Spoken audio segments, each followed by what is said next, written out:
Hello, everyone. And after a very long hiatus, we three losers, who we will keep the title of World's Okayest Mountain Bike Podcast, though we don't deserve it anymore. I think we're degraded, downgraded from okay. We will rise up and re-earn our place as being okay. Hopefully, starting today, and as we get into summer in the thick of things, we'll have a lot more to talk about. But I am your host, Clinton Sylvie. With me are my two best mountain bike buddies in the world, Ryan Brown and Kyle Krangle. And I just wanted to start tonight's podcast with a little song for our buddy Kyle. Take this job and shove it. I ain't working here no more. Woman done left, took all the reason. All right, Kyle's wife has not left him, but little inside baseball here. Kyle will no longer be employed at his current employer, and this has been quite the source of consternation. I was half tempted to put this podcast video up because Kyle's currently sitting in his car in the driveway in the dark to record in peace, and he just looks like a man who. How would you describe him, Ryan? Uh, he just needs a new job.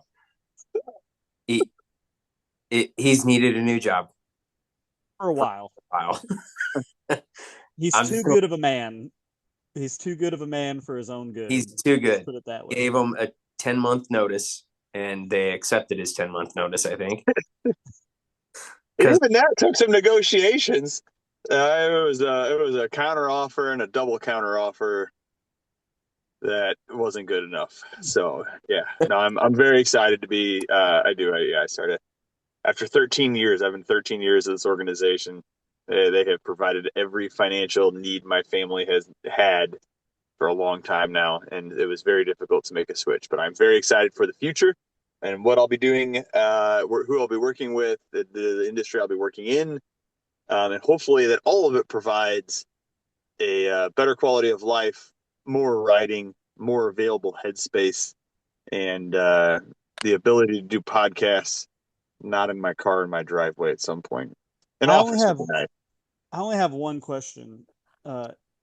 Is what this new job can do for you going to turn you into a racer again? No, I'm a long ways from racer. So the problem is that as much as my job prevented me from training, if you will, my kids prevent it just as much because I don't ride without my kids.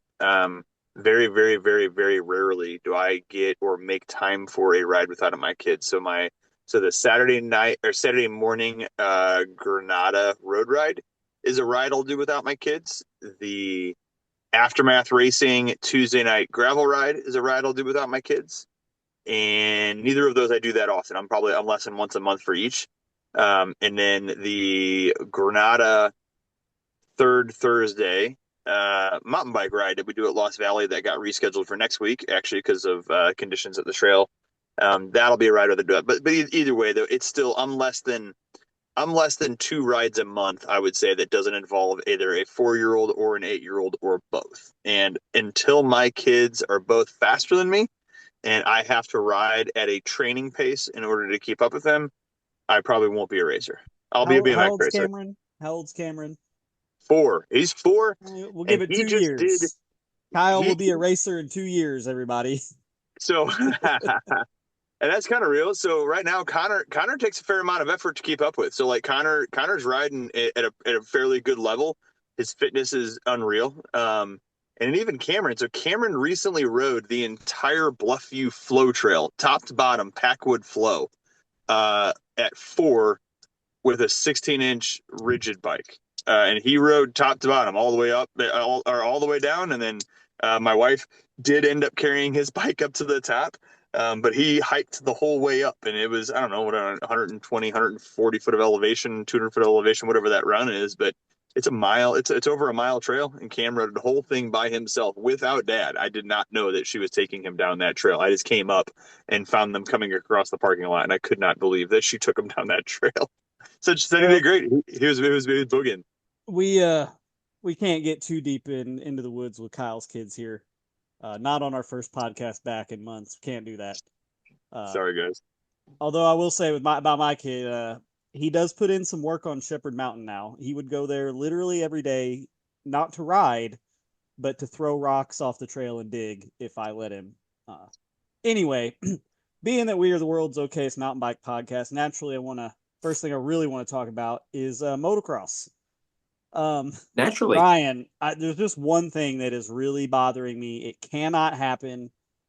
Please, Lord, don't let it happen. But Eli Tomac cannot go to KTM, right?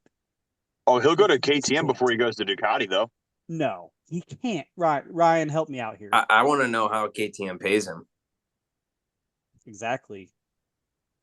Like, you're Eli Tomac. Do you really want to sign with the company that it's like circling the drain?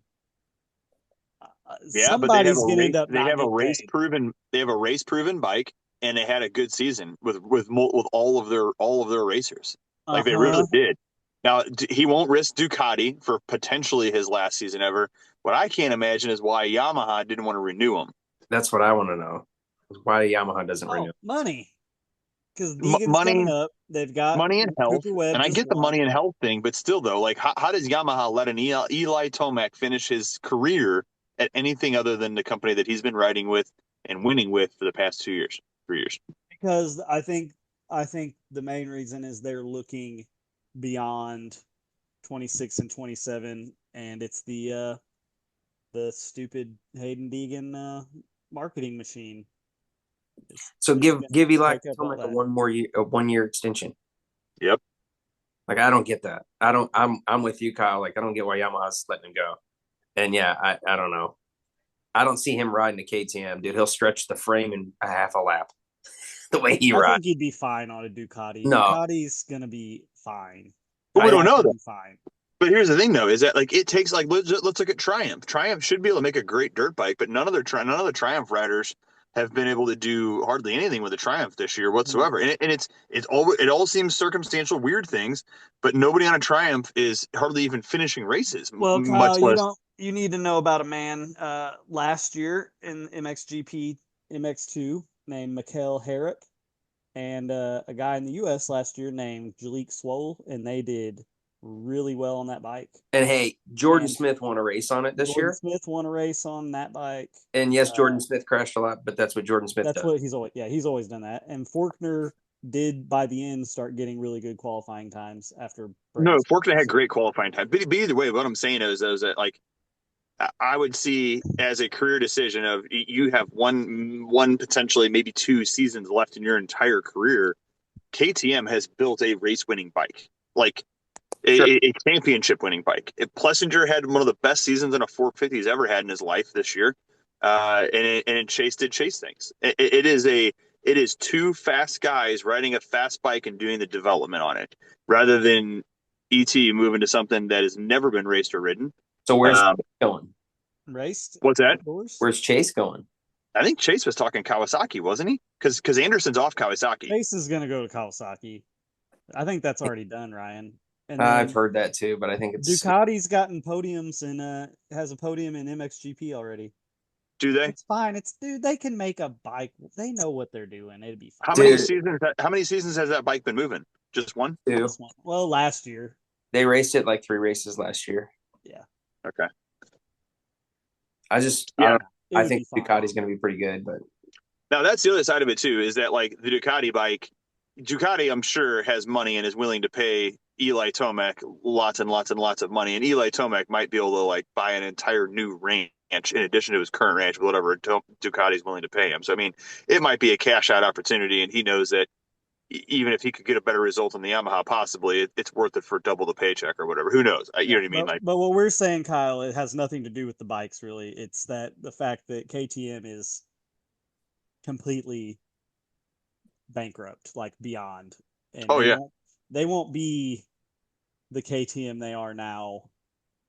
You know, when I saw the number for their racing budget in like 2023 or 2022 or something, and KTM was spending like $298 million on all their racing projects, and they literally had to spend the money.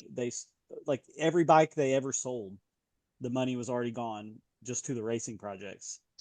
I I mean, think it's the other thing, insane how Kyle's much going to money. hate me for saying this, but if I was Tomac, I'd go, okay, the chassis, the motor, it's good. Tomac's probably the hardest guy to set up suspension for. WP for Tomac, no way. WP and not having Gilly, like Gilly's his guy. I'm just saying. I'm with you, Ryan. I don't. It doesn't make any sense to me. Like, I think it just doesn't seem like a smart move for Tomac in any which way. But Is the Ducati KYB, or what is the Ducati Showa? They've got Showa on it, but I bet they would put KYB on it for him. but he's ridden Showa before and been done well on it on Hondas. So Yeah, he'd be fine on either. You're right. They can make that. my hot take about motocross is I'm calling it. Justin Cooper's going to have a breakout outdoor season, and he's going to win an overall. Ooh, I don't know, man. I'm curious to see what the Lawrence boys do. Even Hunter was putting it together, and then having Jet back. Hunter won't come around till about round 8. Jet's going to be fine. Hunter won't come around till about round 8. I think you are correct. When? Okay, maybe not an overall. Win. I think he'll win an overall. You wouldn't surprise definitely me. can win a moto. Yeah. When do you think the great Hayden Deegan marketing machine is going to get pushed into a 450? Next year outdoors. You think Literally he's said got that- one said more 250 Supercross and then outdoors after that? Well, they're going to defend motocross title this year. He's Okay. going to defend Supercross next year and then go motocross. Okay. All right, we got to stop talking moto, which is my fault, admittedly, but I had to talk to somebody about this. Like, if I'm a rider and I have any options, let's say the pay is somewhat similar, I am not going to KTM or Husky or Gas if at all possible. No, the money's bad. And it's even worse too, man. I just got a notice in the mail that my Husky has a front brake recall. I haven't even opened the letter yet, but I kind of did some reading about it on the internet, so I've got to figure out whether or not my VIN is one of the ones affected. But it sounds like they've got 20,000 bikes out there with faulty front brakes, possibly. Oh, it's a dirt bike. If you can't feel the brake, just stop. All right. So, before we get to our main topic, just for the local Missouri people, man, Shepherd Mountain is getting like good again. There's a new trail from the race, and they are working on it right now to like really clean it up nicely. Cannonball's in the process of getting cleaned up nicely and hopefully potentially rerouted to just completely avoid the part that everyone hates, and it will just won't be part of that trail anymore. I mean, you'll still be able to ride it if you want. The berms on Trolley and the worst part of Element 26 has been all fixed. Like, it's still Shepherd for sure, but it's really like some good things are happening there. So get down there and ride it while you can. You read my word. I'll make it to Shepherd with Connor one day this year. Mid-June will probably be super prime. Like, Mineshaft should be reopened by then.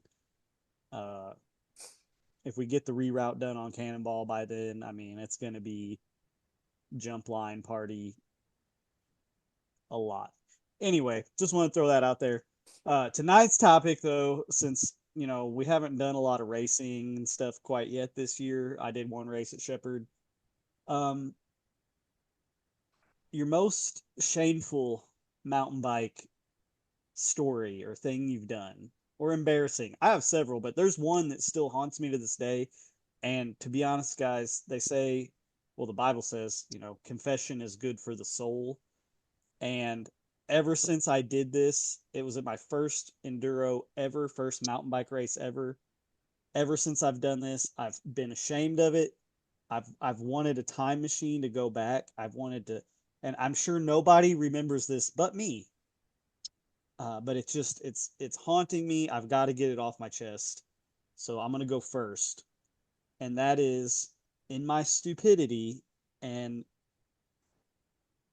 I would say probably some arrogance, but it wasn't really arrogant in the normal way. It was mainly out of ignorance. I entered the pro class in my first ever mountain bike race, which was an enduro in 2017. It was called the Return of the Zombie Goat Enduro at Flat Rock Ranch in I, re- Texas. I remember this. I remember Okay. talking to you about this and you telling me you were going to enter pro. And I didn't quite know enough about your riding because we weren't riding together yet to tell you not to. But it seemed like a bad idea when you told me. Well, here's what I didn't understand. Now, keep in mind, I had, you know, my leg probably still wasn't the best after breaking a femur in summer 2015. Um, I was told from what I read on the internet that enduro is downhill racing, right? You just get to the top and then the race is downhill. And I'm like, man, I got a full suspension bike. I come from a motocross background. I ride with some people in Houston, and like when the trail's pointed downhill, I'm doing just fine. So compared to all these cross country guys I'm riding with, I go downhill really good. So I thought, hey, I would by the time I quit motocross, I was racing the pro class in that. I should just race the pro class. What I didn't understand was that downhill doesn't necessarily mean 100% downhill the whole time, nor does it mean a steep grade. And what enduro, especially in Texas or Arkansas, meant was a lot of pedaling, all day climbs, and then pedaling the whole way down the hill. And I don't even know how many minutes behind I finished. I have no idea. But that was one of those moments where you're just like, I'm the biggest idiot ever. Like,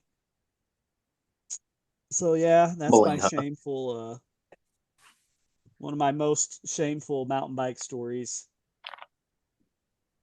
It was bad. It was February. It was misty. It was rainy. I spent the first night. I took Hannah's car. She wasn't even with me. Slept in it after the first day of racing. By the way, I didn't pre-ride until the morning of the race each day. I pre-rode and then raced, and then pre-rode and then raced. Uh, no, how did it go? Maybe I pre-rode. Was it 2 days of racing? Yeah, I pre-rode, raced, pre-rode, raced. Saturday, Sunday. And after that first day, I was like, I have to get in a hotel room somewhere. And there was just some janky little hotel down the road, middle of nowhere. And I'm telling you, man, that springy mattress was the most comfortable bed on planet Earth that night. But Got I mean, home. it was just such a noob thing to do, right? Like, it was just such a. I just think about the people that were there that I still know. They've never said anything about it, but they must have just been like, this guy. I mean, total noob Joey move on my part. Props to you for not sandbagging because most guys, even in your position, would have signed up for novice because it was your first ever mountain bike race of your life, or first ever enduro race of your life. So I thought props it to you was for not downhill, sandbagging. man. You But know, I was definitely curious to hear that you were entering the pro category when you told me about that one. I thought it was downhill racing. I really didn't understand what that meant. And So I'm sure I was beat by a solid 5 minutes, I would get. I don't even know. It was pretty so bad. all right, I can talk about. I have two stories, but this is the one I'm willing to share. So my most embarrassing thing, and I don't know why I thought this was ever a good idea. This ended up in a repair surgery for me that took me out of like anything for like 6 months of my life. But so in Arkansas, before Arkansas became Arkansas, right? Like Arkansas back way back when 2010, 2011 was Leatherwood at Eureka Springs, and it was one trail. It was called Miners Trail, and it was essentially, I believe, what became DH2 at Lake Leatherwood, Eureka Springs, Arkansas. So now there's DH1 through I think DH7, but I think the most of this trail exists within DH2, and it's not perfect. That's correct, But but even what it is now is like totally different than what it was. there's segments in there that are familiar Years though, ago. like, and I have a video of it on my YouTube. But so my first year ever racing this, I raced on a downhill bike because it was a legitimate downhill race. It was 2 runs. We didn't have timing chips. It was guy at the top with a walkie-talkying down to the guy at the bottom with a stopwatch. And so very simple, very primitive. But we all raced it. But at the time, I had a downhill bike because I had just finished a 10-day Whistler trip. So I did 10 days in Whistler, got to ride Whistler and BC, North Vancouver, you know, to ride the island and all that stuff. So um, we raced in Arkansas, and I did fine. I wasn't necessarily fast, but like, you know, mid pack in my category. But the next year I went down, I had sold the downhill bike. I still had not quite gotten into what I would describe as actual mountain biking. I had a I had a 1x9 26 headshot Cannondale. That was my quote unquote mountain bike. But 90% of my riding was still just done on dirt jumps and a BMX. Like, I was just a little punk kid with a BMX bike essentially, but instead it was a dirt jump bike. So I went down in this one particular year. I think this must have been the 3rd year that I raced this race, but every year they had what they called a short travel class category. And every downhill category, so I think it was just combined travel. But needless to say, I was one of 2 people that decided to enter this race in the short travel race with a hardtail. So I had a 26-inch single speed hardtail with front and rear brakes.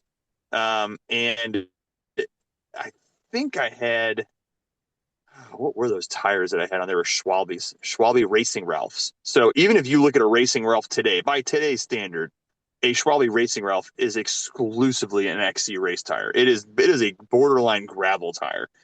And for whatever reason, I thought me and my 100 mil front travel suspension Racing Ralph hardtail was going to survive racing DH2 at race pace, and I had no business doing it.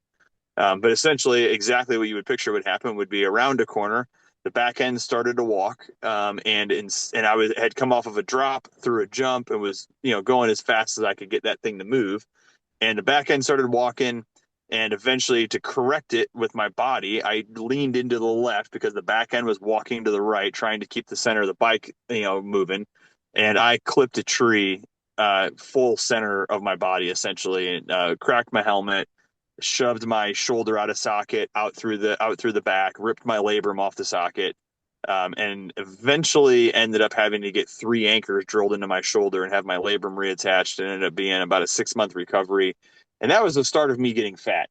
But the fact that I thought I could race that bike at that pace, ride DH2 on a 26-inch hardtail with Schwalbe Racing Ralphs with 45 psi in them, was a terrible idea. I don't know what I was thinking. It was I had done so well the year before, my first year ever racing, and I thought that was the bike I was going to win the short travel class. And it actually should know, I have a short travel class second place in there between my first one on a DH bike and my 3rd one where I actually wrecked and tore my shoulder apart. But the one in the middle, I actually did race the previous year, but I think I raced in Holy Rollers, which was a more reasonable tire, believe it or not, than that. But I had Racing Holy Ralphs at, rollers are definitely not a dirt.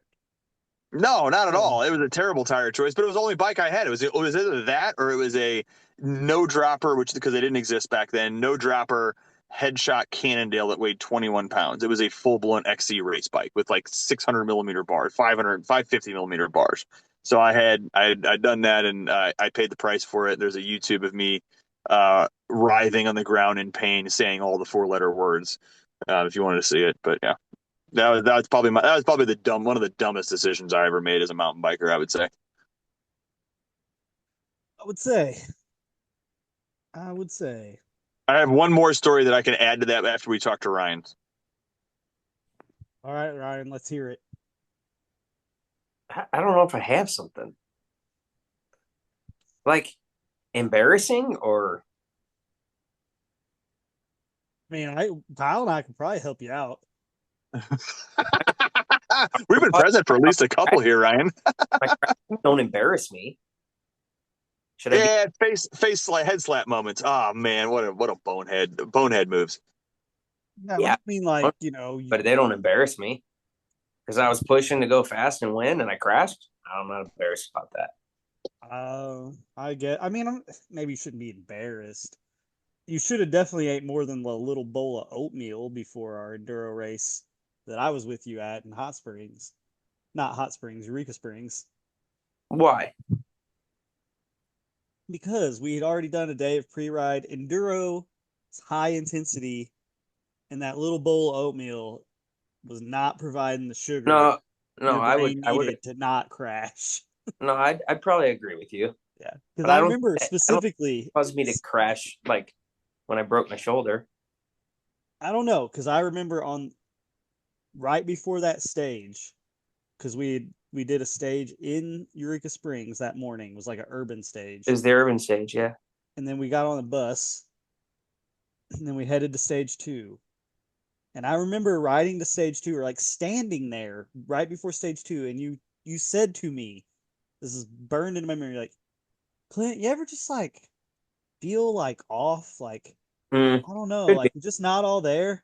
And I swear I had like a pack of fruit smiles or something, like eat these gummies or candy or something. You're like, nah, I don't need that stuff. And then I never saw you again until the race was over because I went first. And then I waited and waited and waited and waited and waited on the climb, and people started coming. And I'm like, has anybody seen a guy on a Trek Remedy? And most people are like, no, which they would have been the ones that came by. And then finally, someone was like, yeah, I think that guy was getting helped off by the medics. Like, I, I mean, okay. I mean, I'm not embarrassed by it, but it is like, okay, probably could have made a better decision there. Yeah. Okay, I All got right. one though that you should be embarrassed by. All right, give me one. The 2022 BT Epic. You that was your whole thought in this whole segment. It wasn't. It really wasn't. You know, actually, it was funny, Clinton, when I was first thinking of when you first mentioned that, I was like, hey, when have I gotten beat by a girl? And I was like, oh, yeah, there's been times I've definitely been beaten by some fast girls, but Oh that's yeah. I fine. They're fast. I give them all the respect. I'm not embarrassed by that. was gonna say after our podcast with Chloe and uh if I wasn't trying to think of her name, Brianna, right? Brianna Goff. Yeah. Yeah. Brianna literally chicked me one time and she's like, what's wrong? And I'm like, I'm cramping. And she's like, see ya. I I don't yeah, know. I would never Chloe be was, embarrassed to be beat by them. no, not at all. And Chloe was buzzing. Chloe was buzzing your tire a few times up when we did a Lost Valley ride. I Oh, heard it. He was. I was lucky there were some long enough downhills I could pull a gap on her. uh Fast. yeah, no, yeah, you're probably right, Clinton. My most embarrassing moments getting beat by you at BT Epic. I don't think you're in much danger of that ever happening again without a No, it's pretty legit actually it's mechanic on funny. it. So Ryan, I was at Benny's house today, and I got his Santa Cruz up and running for him. I got a brake adapter. Thanks, Brad, over at Granada, by the way. So I got Benny's bike going, and he's like, "Yeah, I think I'm going to call Ryan and tell him I'm going to beat him up on a mountain bike." I'm like, "Ben, you ain't beating Ryan on no mountain bike nowhere right now." And I'm like, "Not for the past like 2.5 years." He's like, "Is he fit now?" I'm like, "Ryan might be the fittest he's ever been in his entire life right now." Yes, yeah, you're not beating him anywhere. So ask him last fall, the week before BT Epic, who towed him around for 2 hours at the trails on the Three Sisters, and he was on an e-bike. Yeah, he was pretty confident. And I told him, he's like, "Yeah, I'll go." I'm like, "We can go." I'm like, "You can do the Matson pre-ride with me." And I'm looking at his 80 mil travel highball Santa Cruz hardtail single speed with no dropper and I like recon race tires on it. And he's like, "Yeah, man, we can go do that." I'm like, "I don't know if you want to do the Matson Enduro pre-ride." I'm like, "It's kind of rough." He's like, "No, I'll do it with you." I'm like, "Okay, man, I'll call you. We'll do this together." Like, "Oh man, let's go." Ben will 'Cause ride. Ben that'll can't be my ride it. But no, Ben is a good rider, but like, man, like I mean, like aside from maybe having the tires and bike not survive the day, you know what I mean? Like, I yeah, don't know, we'll see. It'll be fun, but All right, so here's my next embarrassing one, and this is embarrassing, definitely bonehead move, ultimate bonehead move. So this is back when I had first started with my company. So I started with them in 2012. This would have been in 2014. Um, we worked. I was a service technician, and account manager for them, and so it was kind of a split role. You did both things, but you split service, or you did service as on an on-call basis every weekend on a rotation with the whole market, right? So every 11th weekend, you would cover the other 10 guys and yourself to run weekend calls. So the other 10 guys got a day off. Like actual weekend off, and then you just covered everybody's customers in case they needed something. And they were busy; they're always busy weekends. Anywhere between 20 and 40 hours of work from a Friday at 5 till Monday at 6 a.m. And it was pretty constant. So you knew you were going to get your butt kicked and wrecked all weekend. But there's one particular weekend, I got a call at Orlando's, which, if you're from St. Louis, Orlando's in South County is in the trailhead for Grants Trail, which is exactly 400 foot away from the nicest dirt jumps in all of St. Louis. And so I thought to myself, well, heck, I'll just, I got a van. I'll throw my bike in the car. I'll throw my bike in the car.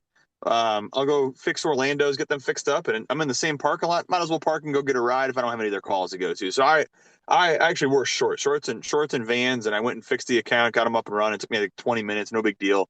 And I grabbed my dirt jump bike out of Orlando, out of my truck, rolled down the street, rolled across the bridge, and hopped into the South County dirt jumps known as figure eight jumps.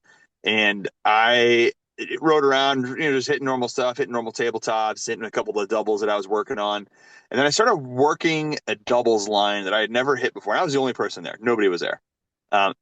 I don't know why. I was having a pretty good day. Like I wasn't getting killed with calls. Having a good day. And so I went and I hit a double that it was just outside my reach as far as skill set goes and size of double and gap and everything. And exactly what you hope to never happen happened. And I nose cased on the backside of this landing. It was a big double, and I lawn darted off the front of the bike into the dirt and broke my wrist in two places. And so now this is like mid-afternoon on a Sunday, at which I potentially have another 12 to 14 hours of work to do that day, from a physical labor standpoint of having to replace equipment and machinery. So having never ever broken a bone in my life, and this is now at like I was 27 or whatever it was at the time, 28. Now I've got my arm in not a cast, in a sling made out of a t-shirt that I tied around because my arm was broken. I knew it was broken. I knew it was in bad trouble, and I could like support things with my elbow, but I knew my wrist was trashed. Got a call for work that I had to replace a pump motor way out back in St. Peter's, and so I hobbled my bike back to my truck, loaded it back in my truck one-handed, went to this account, replaced a pump motor, which is a 20-pound piece of equipment, by myself with an arm in a sling. And I didn't tell my boss because I didn't want to get fired because I could not believe that I was dumb enough to go ride dirt jumps on call while being responsible for the entire St. Louis market for the entire rest of the day. And I ran like multiple calls with a broken wrist and didn't tell my boss until the morning after I'd already gone to ER and gotten a cast put on. And I think I ended up missing another 3 months of work to that one. So yeah, I guess both of my dumb bonehead, face slap moments all revolve me missing work because of dumb decision making. Uh, yeah, that's a pretty good one, Kyle. That's a Yeah, pretty good one. yeah, that was a dumb move. Uh, I gotta say though, this is for all mountain bikers out there.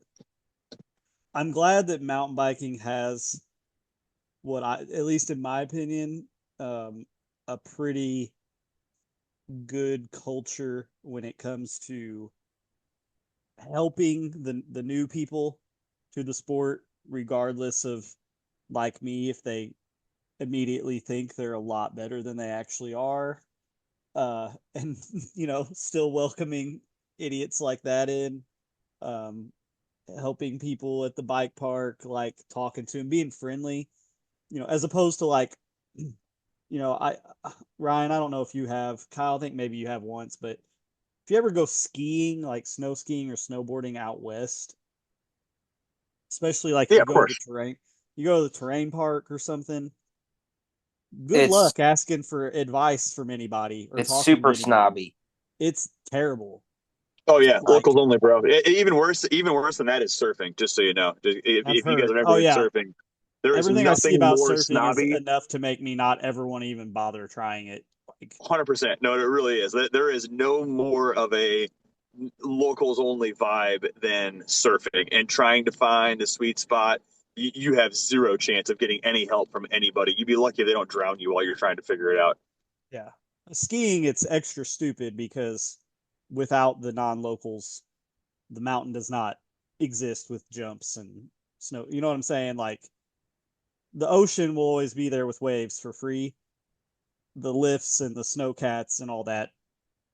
I'm sorry to the locals, but it doesn't exist, without the out of towners coming spending their money there. But Tourist yeah, money, baby. man, good luck getting any advice, any tips, unless you pay for a lesson. It's not happening.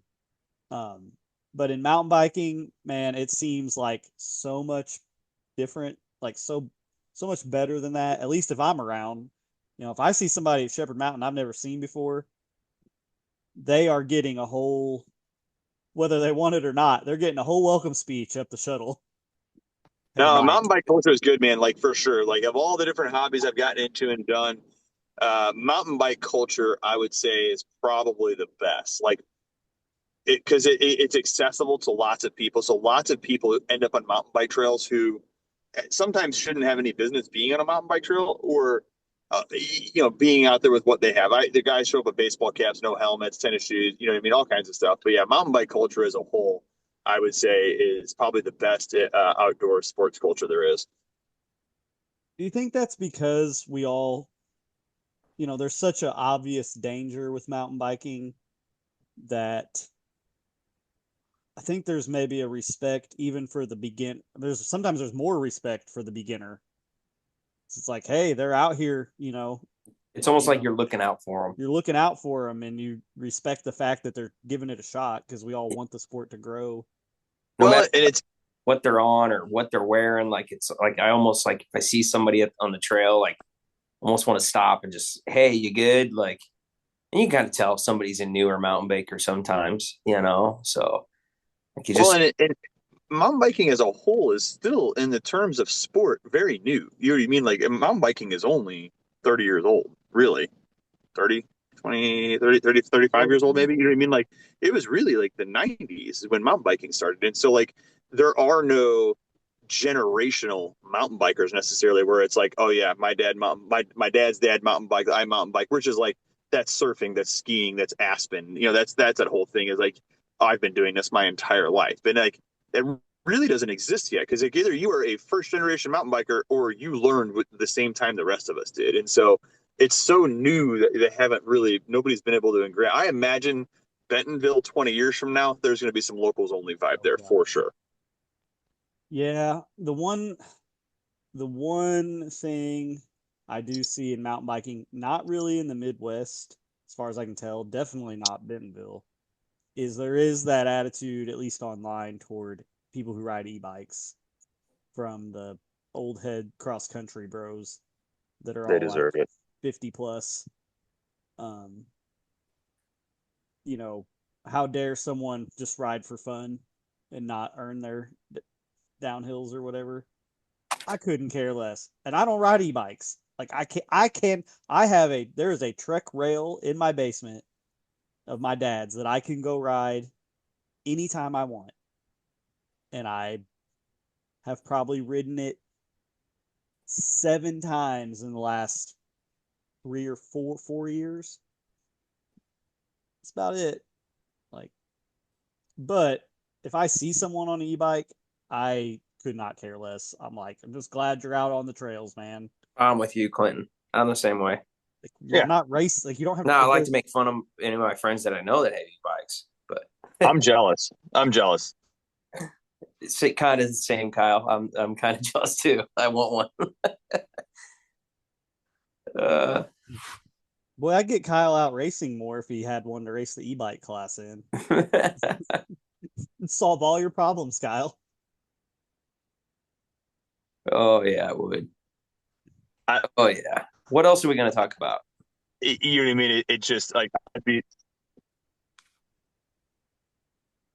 Kyle's kind of cutting out on us here. I think is they're turning off his car and he's getting fired. We can only hope. They just yeah. hit a button and the car shuts I- off. It won't Not move. His phone's dead. His work computer's dead. just on stars me, Like just you're locks me in fired. the car until somebody comes and picks it up. Yeah. It's No, a message scrolls across the dash. You're I'm fired. gonna get an e-bike when both my kids are faster than me. Hey, like I like Back years, to the Future. 2 or 3 years, Kyle be e-bike guy. Hey Kyle, by the way, I Yeah. need you to quit your job because I need you to spend a day building Tuck's new bicycle. Oh, what are we building? The Trailcraft. It's getting powder. Oh, dude, let's do it. Yeah, bring it over. It's getting powder coated. Yeah, bring it over, man. Bring it over. Bring Tuck over. He can help us with it. Well, maybe because I was going to build it and surprise him with it. Oh, okay. Yeah. Well, bring it over. Let's do it. I got everything you need over here. Easy. Maybe I will do that. But he'll just go play with the boys. And you and I will build the bike. Kyle froze again. Yeah. Anyway, That's kind of a scary picture of Kyle. Coming up, people, if you're a St. Louis area person, I'm planning on racing the St. Gnarls Enduro, which is Klondike and Matson. Kyle says he's racing that one. We'll see.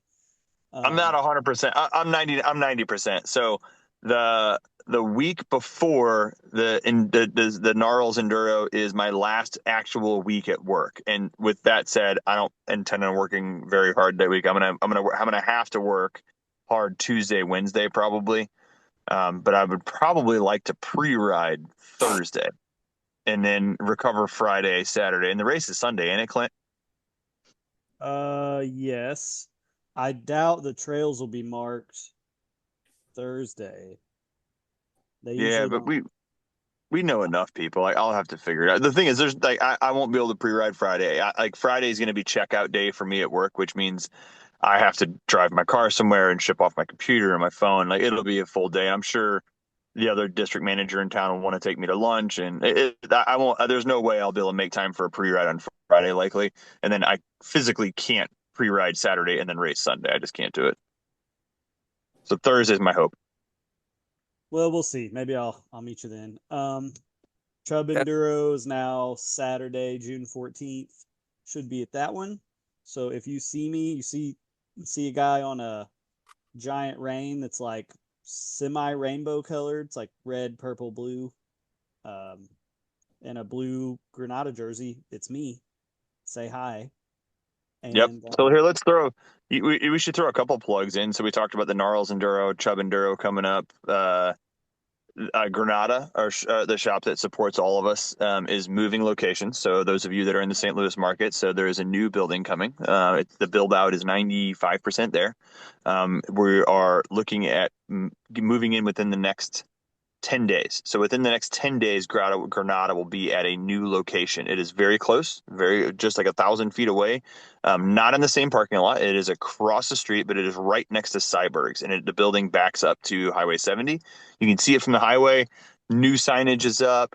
A very beautiful blonde artist painted a big logo inside the building, and then there's an awesome sign out front, awesome sign by the street, well marked. The build out is gorgeous. The shop is amazing. It'll be very shoppable.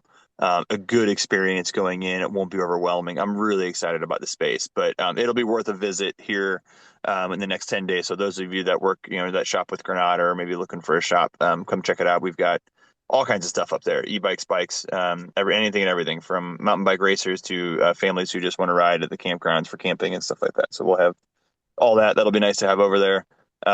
What else we got to plug? Who else what other races we got to talk about? Indian Camp Creek Challenge is coming up in August, as per usual. It'll be a great race.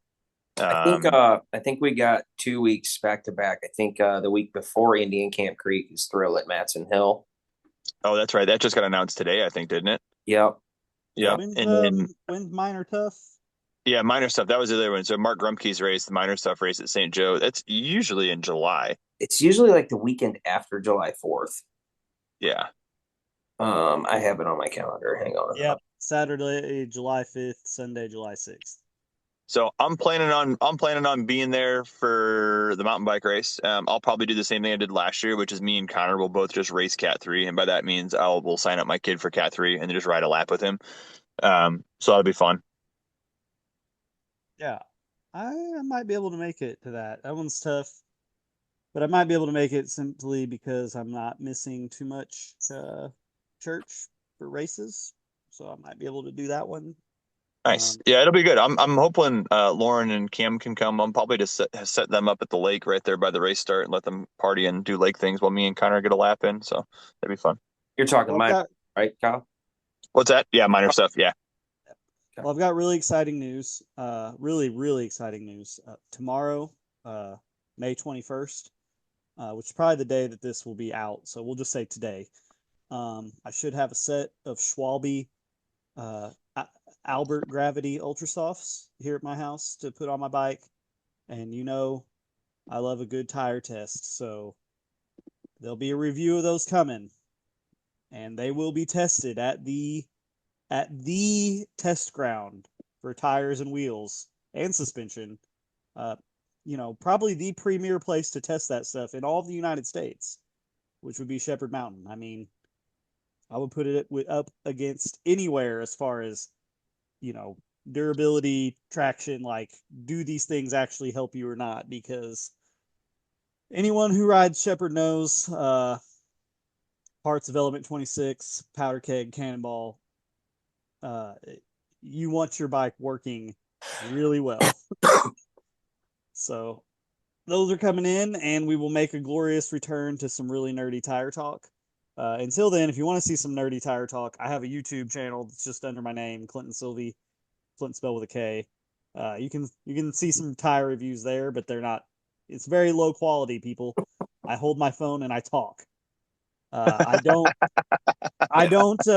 I actually point the camera at the tires and point out things with the knobbies. I don't just post 30 minutes of helmet cam footage of me riding down a trail and tell you how great they are the whole time, which seems to be what every mountain bike tire review on YouTube is. What's your YouTube channel? It's just my name.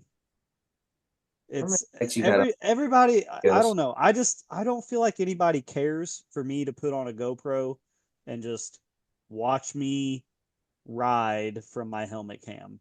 I just want. No, There's people that really watch nerdy bike tire I videos. just talk. no, But but that's the difference though. So like I've noticed that. So YouTube back before there was the heavy push to monetization, YouTube content was so much more organic and enjoyable. But now it's like every single piece of video content. And listen, there's some really good content creators out there. I mean, we've got some buddies that make some just incredible content that is interesting and infrequent enough to make it really Hey, enjoyable and exciting. hey, But I gotta give you credit. I thought I'd go in here and you'd have like 4 views on these videos. Your peyote mezcal video has over 9,000 views. That's pretty impressive, Clinton. I'm not gonna lie. So substance, the Ryan. bad news is there's a lot of freaking nerds out there. Not a lot of flash, but I can assure you my videos are videos of substance. yeah, organic content, Real good thought, organic content. real analysis, right? A lot of times I do videos on I was looking for a video like this on YouTube and could not find one. So I just figured out the thing and now here it is. Maybe it will help you. Like setting up your full suspension mountain bike with your trainer and doing Zwift. Like I have a video like demystifying that I'm process. looking here. It's got 664 views. Okay. I'm not trying to make money doing it. It's just, No, but that's what I yep. like. I like content that is interesting and that people are passionate about that are trying to be helpful for no monetization. Like my YouTube video is literally just me being bored is all that it is, or doing a project. So my most recent video I think I put up was like, I don't know, 6 months ago. Had a buddy come over the winter. He's like, "Hey, you haven't done a YouTube video in a while. I have a project that we have to rebuild my fork and swap air springs. We should do it. You should do a YouTube video because I looked and there isn't a YouTube video about how to do this yet." And I was like, "How's that possible?" And then I looked and I guess there wasn't.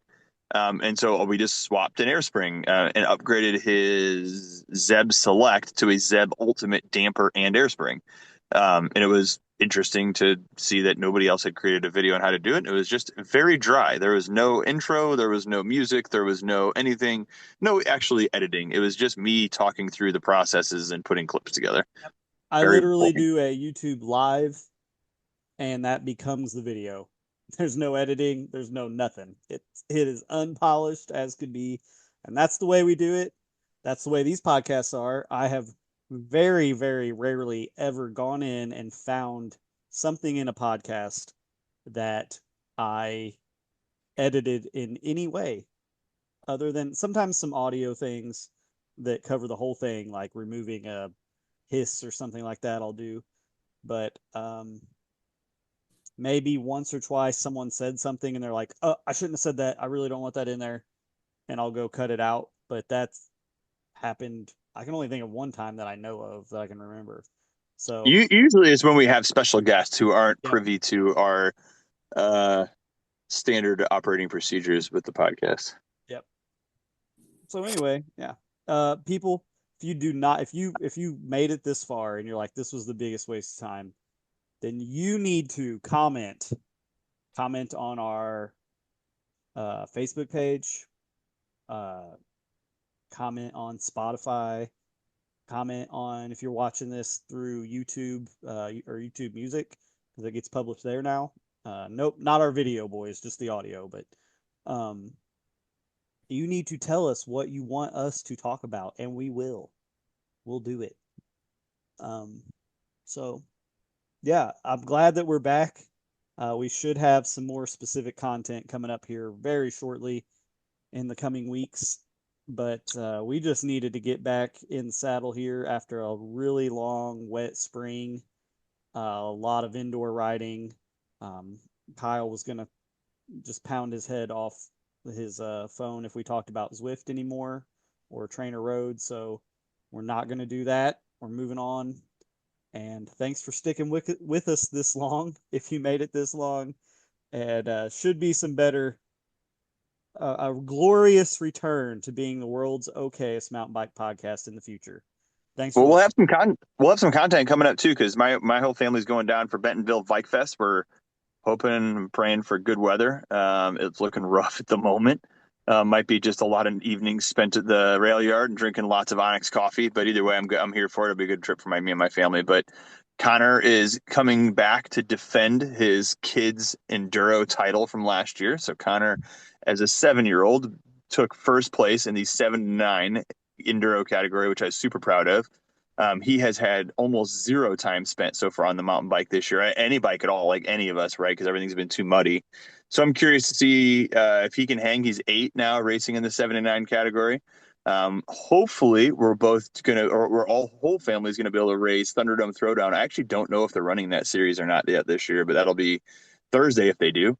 And then I think Lauren's doing a clinic with Rachel Straight again. And then Cam is racing a pedal bike race, and I am racing straight rhythm. So hopefully we'll have some good things to talk about. My goal in straight rhythm is to make it into the bracket, right? If I can just have a qualifying time that gets me into the top 32 bracket, I'd be stoked about that. I think I finished 34th last year, so I missed the bracket. So if I can make the bracket, I'll be excited in straight rhythm. And then Connor hopefully do well in the enduro. So hopefully we'll have some results to talk about next time we do a podcast in a week or two. All right. Anything you want to add, Ryan? I'm excited for some content to talk about in a week or two. Okay, that's great. All right. Thanks for listening, everybody. I'm stopping this right now.